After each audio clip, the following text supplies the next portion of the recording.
হ্যাঁ, কি জিনিস গো, কি জিনিস দিচ্ছে গো আমার। এই আমার ছোট ভাই আসে দেশ থেকে, ছোট ভাই রেস্টুরেন্টে নিয়ে আসি খাওয়ার জন্য। এই যে ছোট ভাই এখন বড় হয়ে গেছে। এই যে ভাগ্নে সাথে আছে, এই আমাদের ব্যান্ড রাকিব ভাই। আহা রে, কি স্বাদ লাগতেছে গো। এটা খাও না তুমি?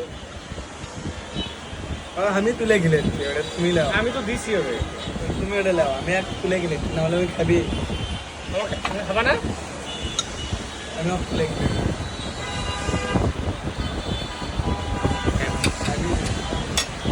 এসে আপনি নেন ভাই। আহা, আমি কি জিনিস গো, আরেকটা নিজেরা খুলে খাওয়া শান্তি এনে ভাই।